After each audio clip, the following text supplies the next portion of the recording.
Good morning. We are extremely pleased that you are here. It is good to come together for the purpose of co-creating. Do you agree?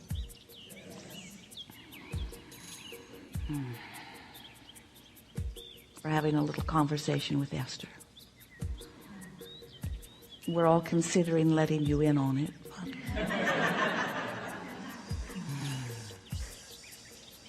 You are knowing what you are wanting. You are enjoying the expansion of your desire. You like the way contrast helps you to focus.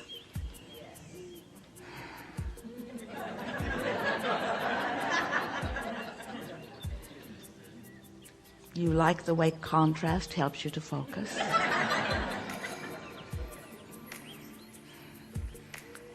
You like the way contrast helps you to focus. You like the... We're sort of caught in an endless loop here, but then so are you. It's sort of that way, isn't it? Where contrast helps you to focus, yes? Whether you like it or not, it does. And sometimes it causes you to focus clearly into a new awareness of what is wanted while you're standing smack dab in the middle of the very opposite of what you want. Isn't that a tricky thing? To have life help you know clearly what you want while it's pointing right at what you clearly know you do not want. And then some smart aleck, non-physical, rentless, jobless consciousness says to you, the contrast is a good thing because it does cause you to focus your desire into being. And sometimes you say to us through your thoughts, through your words, through your behavior, that even though your desire is focused into a sharp, clear new place, it doesn't feel so good to you until all of you is focused in the direction of that. It doesn't feel so good until all of you is focused in the direction of that. And we want to help you to understand that the only reason anything doesn't feel good to you is because part of you is focused in one direction while another part of you is focused in another. In other words, it's only ever split energy that causes you to feel discord or discomfort. And so you might ask yourself, we certainly want you to ask yourself, well, what's causing the split? In other words, if I don't feel good and I accept Abraham's premise that that must mean that there is split energy, then what's going on in this focus? What does that mean? What am I focused on? What am I in my physical body focused upon that is preventing me from really feeling good? When I really feel bad, what's that about? And we want you to remember, and if you can remember this, then everything will become very easy and clear for you forevermore. Negative emotion always means that the larger part of you is focused upon what you do want while you are focused upon its absence. It is just that simple. Do you understand that you are eternal beings? These are sort of frivolous words that are offered by our human friends. Oh yeah, we're eternal, you say. But do you really get what that means? Do you really understand that before you were focused in these magnificent bodies, that you were focused in non-physical, and that long after you are not focused in this physical body, that there is a non-physical version of you that is focused? There is a focused version of you who knows your value and knows your well-being and knows what you want and is focused upon it. And whenever you feel less than good, less than really, really good, less than spectacularly good, it always means the same thing. You're focused in opposition to that which the larger part of you is focused upon. So, as we've been visiting with you over a number of years, we've been talking to you about how you are the creator of your own reality. And some of you like the sound of that, especially when things are going well. But when things are not going so well, you would clearly like to let someone else have the blame for creating your own reality. Seems like one of those misbehaving people should take more credit for what's going on in your experience. And we want you to know that once you come to the full understanding that everything that is coming to you is coming in response to the vibrational offering that you've got going on. We've been talking to you for a long time about your point of attraction and how the thoughts you think cause you to emit a vibration, and that vibration is then matched by law of attraction, and things that match it come back to you. So it's not just acquaintances or rendezvous with other people.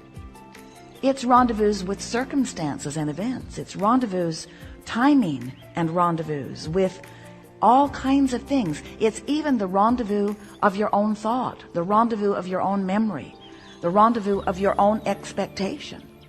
You have a vibrational basis of attraction going on all the time, which you can change at the drop of a hat. You can change it on a whim. You can change it with small intent or large intent. You have control over what your point of attraction is because you have control over what you focus upon. But you've got to know that you have that control, and we know that for many of you it means you have to know that there's a reason to go to the trouble of it. We play with you because we know that when you get hold of your vibrational output, then you've got control of everything that comes into your experience.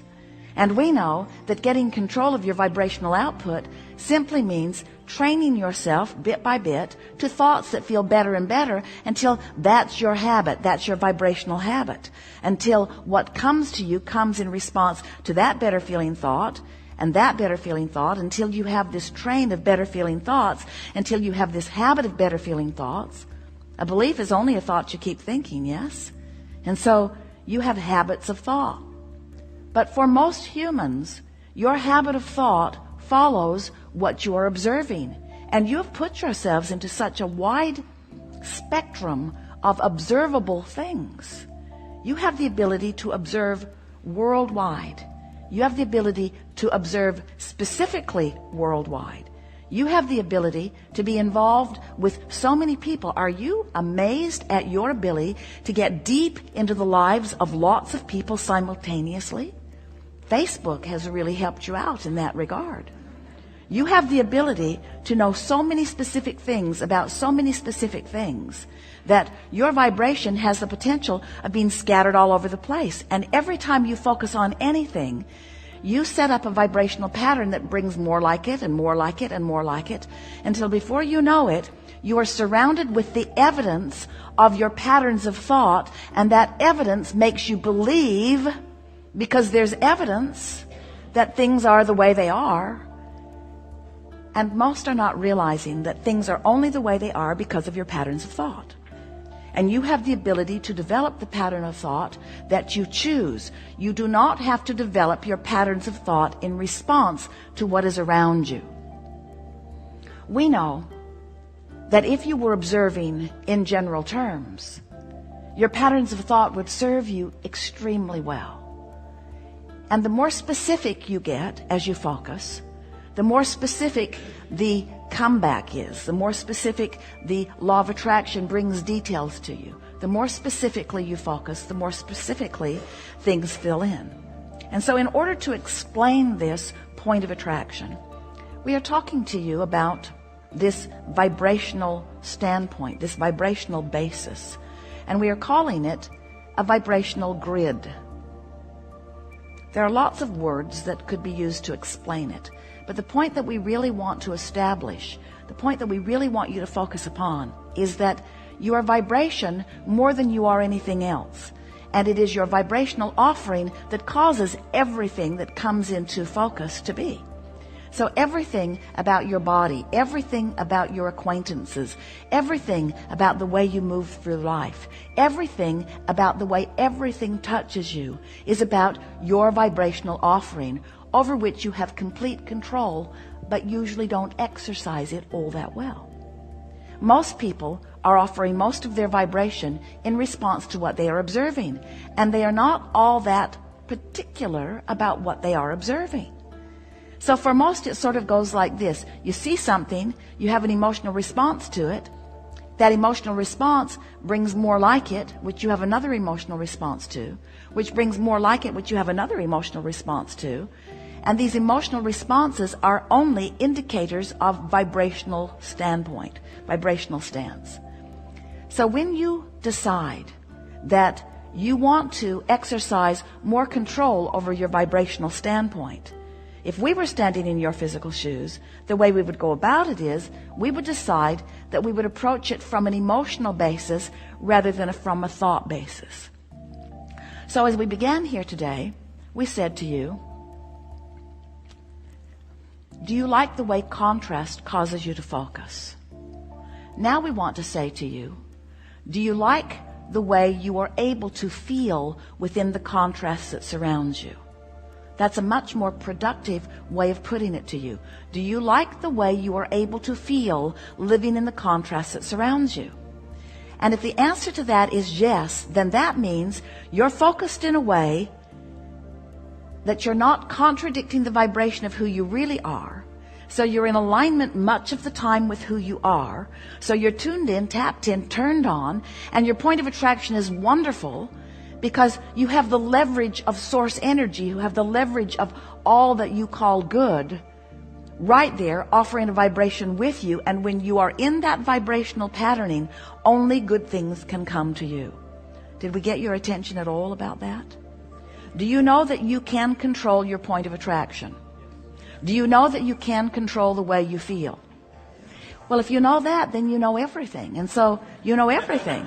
That's all there is to know. Once you know that, you've got it figured out. Then the rest of it is just exercising the knowledge that you know until you're really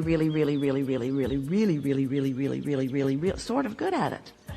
Till you're just sort of kind of good at it. You don't have to be really good at it. You just have to be sort of kind of good at it. Because if you're sort of kind of good at it, then sort of kind of good things keep coming to you. And the more things come that you appreciate, and the more you do appreciate, the more you focus upon those things that you appreciate, then the more you practice that vibrational patterning. So when we talk about your point of attraction, we're talking about all of the things you draw to yourself. Yes.